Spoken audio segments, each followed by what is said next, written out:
गांव के उस छोटे से घर में सीमा अपने कमरे में बैठी थी।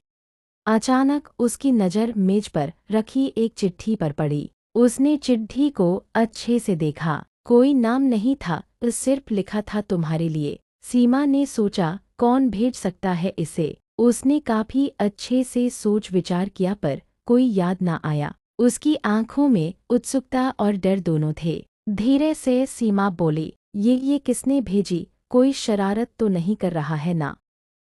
सीमा ने चिट्ठी खोली और पढ़ते ही उसका दिल धड़कने लगा। चिट्ठी में लिखा था, आज रात 9 बजे तालाब के किनारे आना, तुम्हें एक रहस्य बताया जाएगा। सीमा की आंखें बड़ी हो गईं। तालाब रात, डर तो लग रहा है लेकिन जानने की उत्सुकता भी है।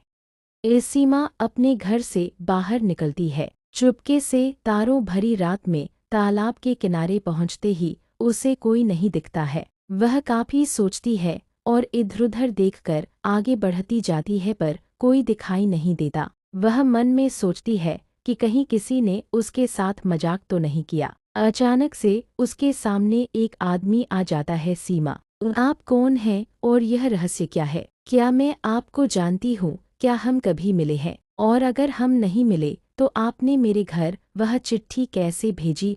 सवाल बहुत थे पर जवाब सिर्फ वह आदमी ही जानता है। आखिर वह था कौन? अचानक उस आदमी ने अपना रूप बदल दिया। आदमी, अगर इन सवालों के जवाब जानना चाहती हो तो आओ मेरे साथ। सीमा ने थोड़ा सोचा और उस आदमी के पीछे चल दी क्योंकि उसे अपने सवालों की जवाब चाहिए थे। वह बिना जवाब लिए घर वापस कैसे चली जाती? सीमा उसके साथ चल दी। सीमा ने गहरी सांस ली। उसके मन में डर और उत्सुकता की मिलीजुली भावना थी। आदमी ने उसे तालाब के पास एक पुराने कुएं की ओर इशारा किया। आदमी, वहां देखो, हर रात कुछ छुपा हुआ है जिसे अभी तक नहीं देख पाया। सीमा कुएं के पास पहुंचती है।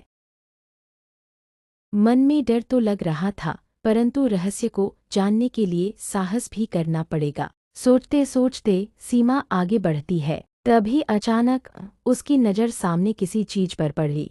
कुएं के पास एक पुरानी डिब्बी पड़ी थी। सीमा ने उसे उठाया और खोला। डिब्बी में पुराने पत्र और एक छोटा सा डायरी था। सीमा हैरानी से, ये तो मेरे दादी दादा के पत्र हैं। पत्रों में लिखा था कि गांव के तालाब के नीचे पुराने खजाने के बारे में जानकारी है जिसे दादी दादा ने छुपाया था ताकि गांव में रहस्यमय कहानियां बनी रहे। सीमा काफी खुश हुई और कहा, अच्छा तो आपने इसलिए मुझे यहाँ बुलाया। ठीक है, मुझे बहुत अच्छा लगा। तभी वहाँ अचानक ढूंढ हो गई। आसपास का कुछ भी दिखाई ना दे रहा है। तभी आदमी ने धीरे से कहा, सीमा, ये सिर्फ शुरुआत है, असली रहस्य तो अभी सामने आना बाकी है। इतना कहते ही आदमी अचानक गायब हो गया। सीमा की आंखों में चमक थी। वह जान चुकी थी कि ये कहानी खत्म नहीं हुई। अगले दिन उसे और भी रहस्य मिलने वाले थे और इस तरह सीमा ने सोचा कि अगली रात वह फिर तालाब आएगी। लेकिन क्या वह रहस्य को पूरा समझ पाएगी या कुछ और छिपा है जो उसकी जिंदगी बदल देगा? अगली बार हम देखेंगे सीमा और रहस्यमय छाया। अगला भाग देखने के लिए सब्सक्राइब और बेल आइकन दबाएं।